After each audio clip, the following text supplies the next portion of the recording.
Okay, so we're going to be looking at some temperature sensors and potential dividers, and then finally some internal resistance as well. So a thermistor is used as a temperature sensor, and it's connected in series with a fixed resistor.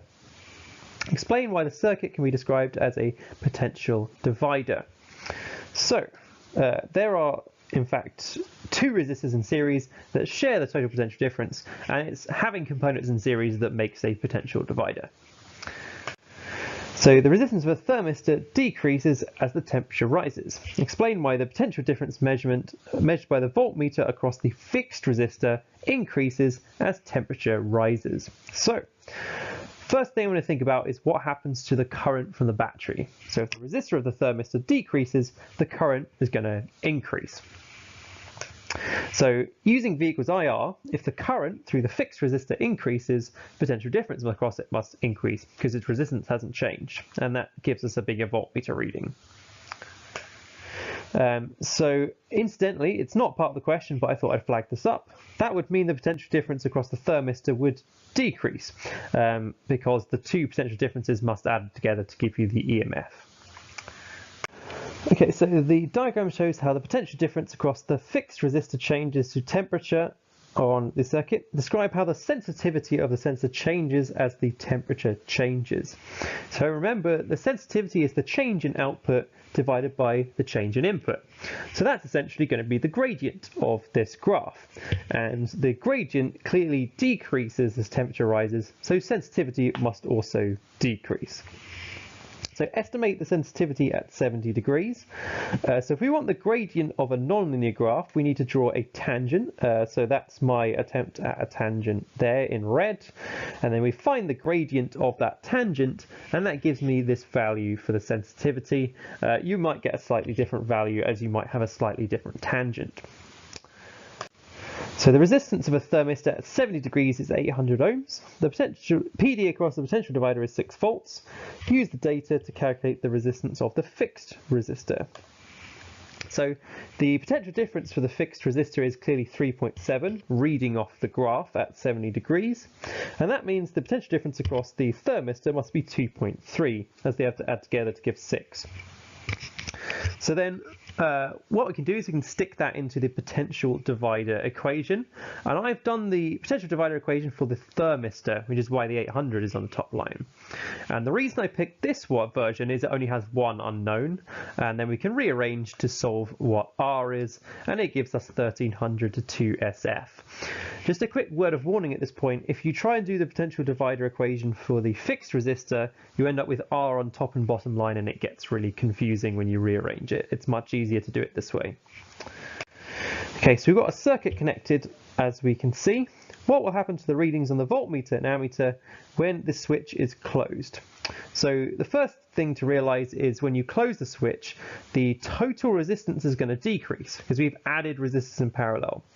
That means the current is going to increase. So our ammeter reading is going to increase, and so will our voltmeter reading as well, because using V equals IR, if current goes up, the potential difference across the 20 ohm resistor must go up too. The diagram shows a 6 volt battery with negligible internal resistance connected in series to two resistors. Okay, we've got 500 and 1000. A third resistor with a resistance of 500 ohms is placed in parallel across R2. Which statement is about the new circuit is correct? So let's think about it before we even look at the answers. So if we add a resistor in parallel, that's going to make the total resistance smaller, and that's going to make the total current bigger. So we need that. That's kind of the thing I'm thinking of. So current in R2 is larger than before. Probably not, no, because some current is going to go through the parallel resistor and some still through R2, so I don't think that's true. Battery current is smaller. No, it would get bigger. Potential difference across R1 is larger. Yes, that makes sense. We've got a bigger current, same resistance, so its potential difference should be bigger. Potential difference across R2 is now greater than the potential difference across R1. Well, first of all, it already was bigger, and second of all, its total resistance is going to now be less than 500, so no, I don't agree with that. So in the circuit, what is the current in the ammeter? Assume the ammeter and the batteries have negligible resistance. So I'm going to use Kirchhoff's second law, his voltage law, and I'm going to look at the bottom right-hand loop. So the potential difference across the 8 ohm resistor is clearly 8 volts, because its potential difference must equal the EMF. So applying that to the left loop, the potential difference across the 4 ohm must be 4, because 8 plus 4 gives you 12. Now the thing to spot at this point is these values are exactly the same as the potential divider equation would give you, and what that means is that the current through the 4 and the 8 ohm resistor must be the same, and that means no current must split off and go through the ammeter or come through the ammeter and add on, so the current through the ammeter must be 0. Okay, so moving on to more internal resistance style questions. So we've got a battery with EMF 3 volts and internal resistance of 0.38. Here are 5 suggested statements. We want to select the 2 correct ones. So EMF is the maximum current. No, it isn't. It's nothing to do with current. It's the maximum potential difference you can produce when current is 0. That is true. That is one definition for EMF. Maximum power, no, EMF isn't a power, it's measured in volts. It's the force per unit charge, no, EMF isn't a force, it's more analogous to pressure, if anything. And it's the energy transferred per unit charge by the battery, that works, that is what EMF is too. So a battery delivers a current of 0.45 to a resistor R as shown in the diagram. Show the potential difference is about 2.8 volts. So I'm going to calculate the potential difference across the internal resistance. We can see it's 0.17 using V equals IR. And then if we take that away from the EMF, we can see it is indeed about 2.8. Calculate the resistance of the resistor. So resistance is potential difference divided by current. We now know what the terminal voltage is, and we know the current, so we can get the external resistance.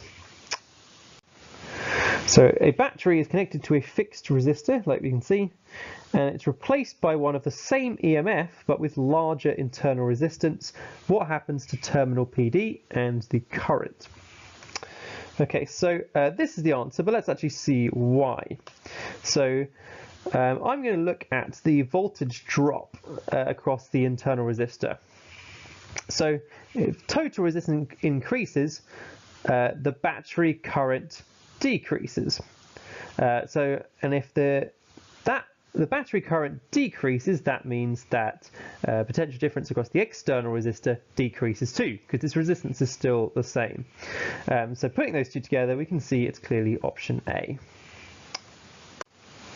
So a torch system has 6-volt battery made up of 4 cells, each with EMF 1.5 volts and internal resistance of 1. If one of the cells is reversed, which row shows the EMF and the internal resistance? So the first thing to realize here is with EMF, direction is important. With resistance, it's not. So the internal resistance is going to be 4, because we're adding them all together. The EMF is going to be 3 in one direction, 4.5, minus 1.5 in the other direction gives you an EMF of 3. So that's how we get this answer. So battery EMF E and internal resistance R is connected to a 4 ohm resistor. A terminal PD of 5.2 volts is measured. When it's replaced with 12 ohms, we get a terminal PD of 6. What is EMF and internal resistance? So we've got, for the first circuit, we can work out what the current is using terminal PD and R, and therefore we can figure out what the potential drop is in that circuit, and put that in for essentially Kirchhoff's second law. So we know there's 5.2 volts lost across the battery, so there must be EMF minus that lost across the internal resistance. We can apply the same logic to our second scenario, and we know the EMF is the same in both, we know internal resistance is the same in both, but we've got 2 different expressions for the potential drop across the internal resistor. So what I'm going to do is I'm going to do the first expression, subtract the second to cancel out the e's, and then we can see we get an expression for R and then also for EMF, giving us option A. So a high resistance voltmeter connected directly across the terminals of a cell reads 1.5 volts. When a 2 ohm resistor is also connected across the cell, the voltmeter reading drops to 1.2 volts. What is the internal resistance of the cell? So we know the EMF, we know we've got an expression for the EMF, it's the terminal voltage plus the potential drop across the internal resistor. We can figure out what the current is using the terminal voltage and the resistance. We can get a new expression for our EMF, and we can then solve that to find out what the internal resistance is, giving us option A. So a battery of EMF 12 volts is connected across a 22 ohm resistor. The battery has internal resistance that is not negligible. The current is 0.5 amps. Which rate is heat dissipated in the internal resistance of the battery? So we can calculate the potential difference, or the terminal voltage, 11 volts, so we can work out the potential drop across the internal resistor. And then using P equals IV, we can figure out the thermal energy dissipated, which we can see is option A again. So a number of identical cells are arranged into different networks. Each cell supplies an EMF of 1.5 volts and has an internal resistance of 1. Which arrangement of cells would drive the largest current through a 2 ohm resistor? So what I'm going to do is write expressions for the EMF and internal resistance of each configuration. So the series ones are quite easy to deal with. We add together the EMFs and we add together their internal resistances. With D, we still add the internal resistances together, but we have to subtract one of the EMFs. When they're in parallel, we have to use the reciprocal rule. So option C, we end up with half the internal resistance because they're in parallel. Option B, we've got two sets of series internal resistances in parallel, gives us our internal resistance. So this is our data. So at the moment I'm seeing it must be either B or C. So B is clearly the best of all of the options with an EMF of 3, but we can't directly compare it to the other one because it has a smaller internal resistance. So I'm going to calculate the current in each of those two scenarios, and we can see we get a much bigger current with the configuration in B. So a circuit consists of a cell in series with an ammeter and a resistor of resistance R. The ammeter is used to measure the current for different values of R. It has EMF E and internal resistance little r. We've got a graph of R against 1 over I. Okay. So which graph shows results obtained when the identical cell is placed in series with the original cell? So if we add a cell, we're going to double the EMF, but we're also going to double the internal resistance. So first of all, what I'm going to do is I'm actually going to put this expression for EMF into y equals mx plus c form. And so we've got resistance on the y-axis, 1 over current on the x-axis. So the gradient is the EMF and the y-intercept is minus r. So if we double EMF and double internal resistance, we should get double the gradient and double the y-intercept. And that's clearly option B. So a graph of EMF against temperature for a temperature sensor. So we can see to start with it's a straight line, but then it starts to deviate above the straight line. So it wants us to describe the relationship shown by all the data. So initially, I reckon it's proportional. So we're on a straight line through the origin, but above 40 degrees, the gradient begins to increase. So its sensitivity is actually increasing past that point. So estimate the sensitivity of the temperature sensor in the range of 0 to 40. So as we said earlier, sensitivity is the gradient. It's a straight line, so it's easy to find the gradient. We need to remember to multiply by 10 to the minus 3 because we've got it in millivolts. But once we've accounted for that, it's an easy calculation. So we've got a circuit diagram of the temperature sensor. So we've got internal resistance and external resistance. Sensor behaves like a supply of variable EMF and constant internal resistance. Explain why the circuit can be described as a potential divider. We've got two resistors in series, so they're going to share the EMF, so they're clearly a potential divider. So the potential difference across the sensor and the current in the circuit are given by these two expressions. Essentially, the left-hand side is Kirchhoff's second law. On the right-hand side is V equals IR. So what I'm going to do is I'm going to substitute in the expression for I into the first equation, put them over a common denominator. You can see the E times internal resistance terms are going to cancel each other out, and we end up with the expression that we were shown.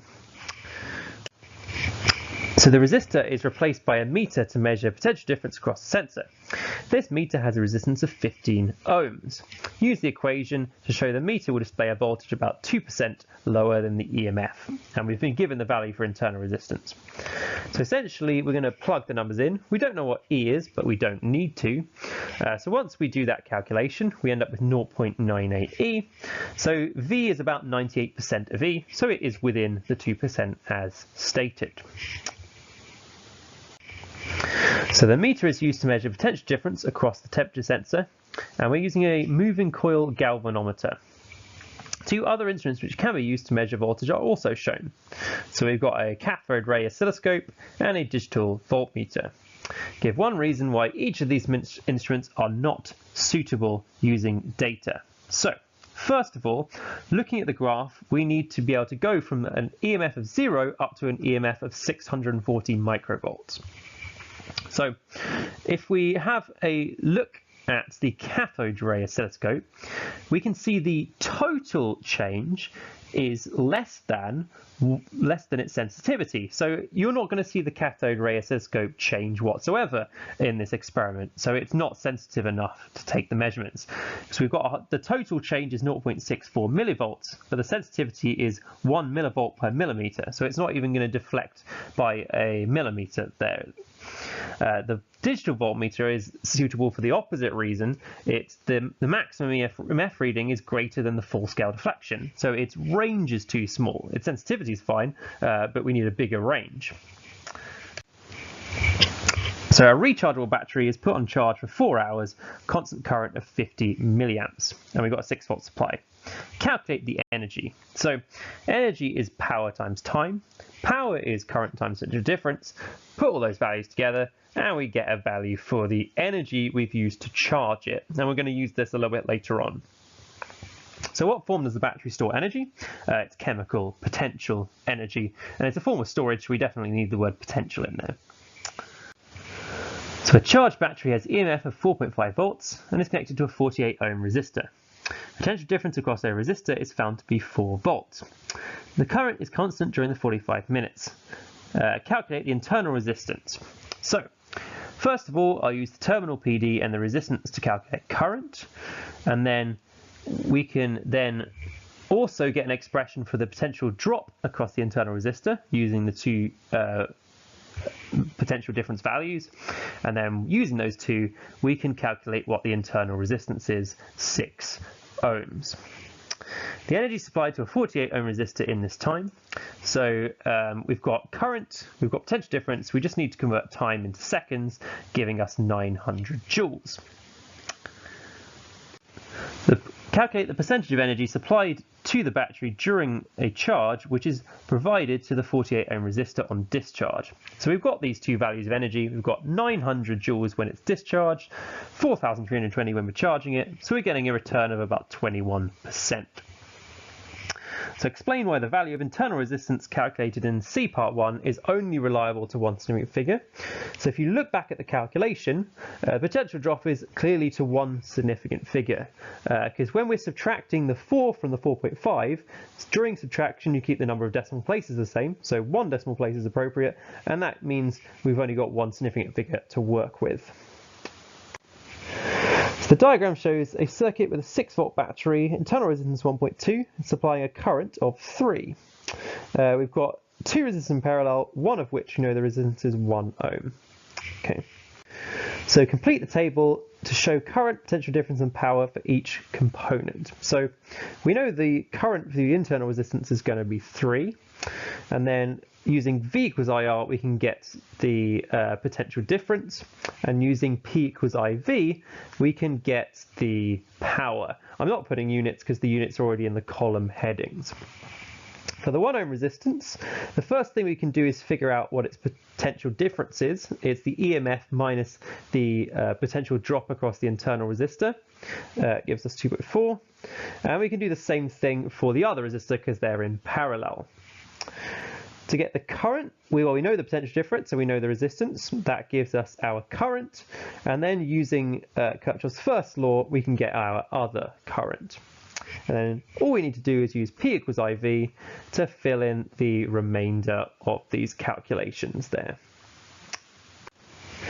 Calculate the value of R. Well, we now know the potential difference, we know the current, so we can very easily calculate what the resistance is.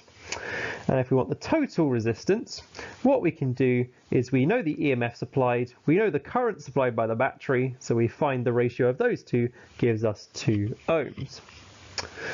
Show how the law of conservation of energy is consistent with the values of power in the column. So the total energy we've put in, we calculated was 18.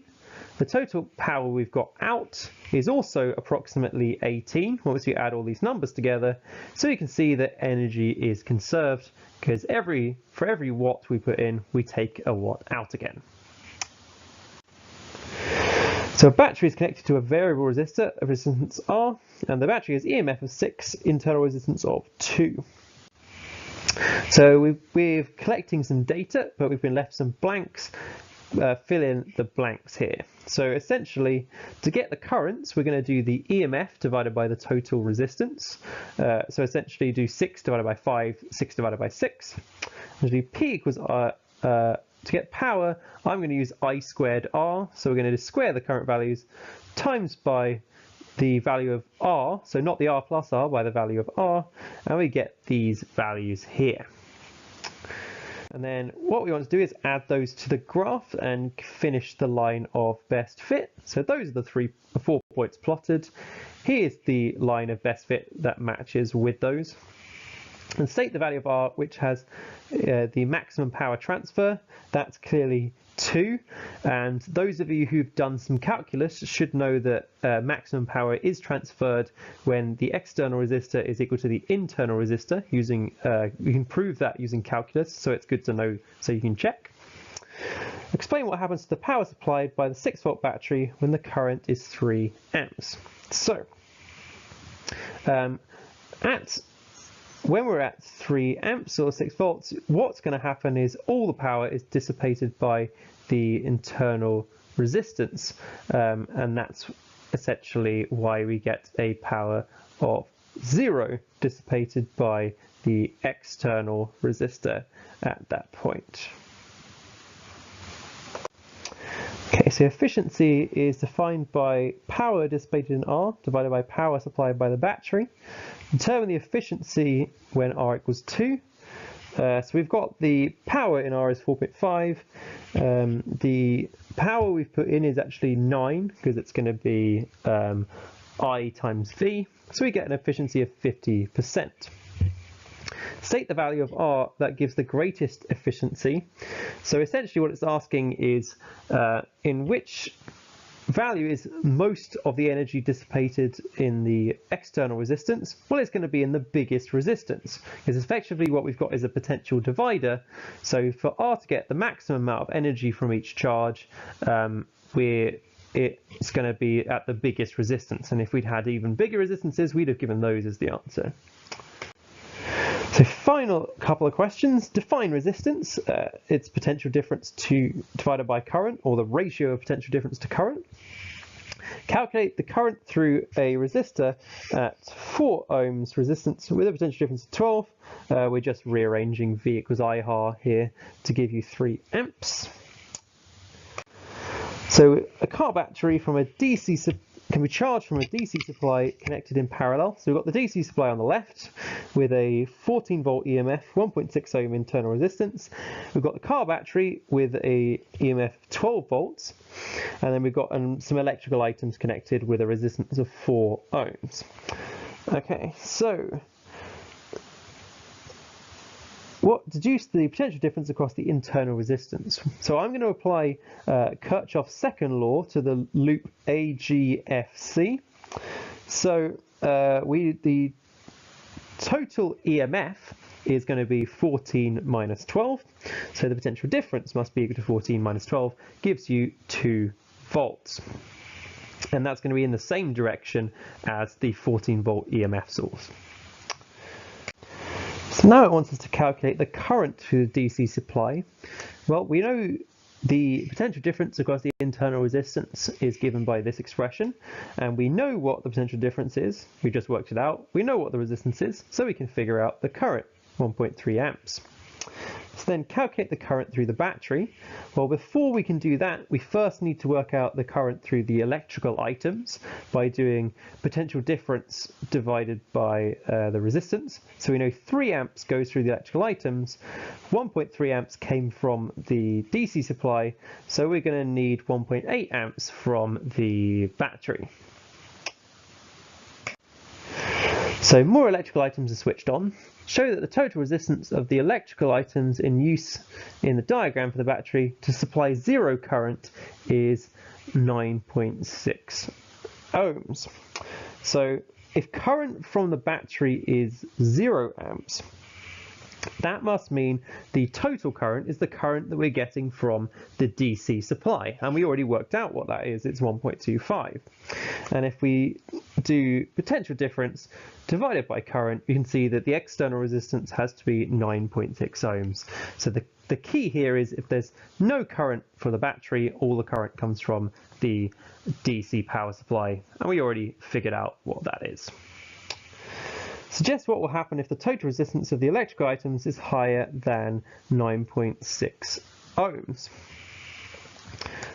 So current will actually flow from the battery to the DC supply. So it's essentially the reverse of what it should do, because what we want is the DC supply to charge the battery, not the other way around. So in this situation, either the battery is going to charge the DC supply, or if the DC supply is not designed to be charged, that's going to cause some damage, and you can actually get some fairly spectacular explosions in this scenario.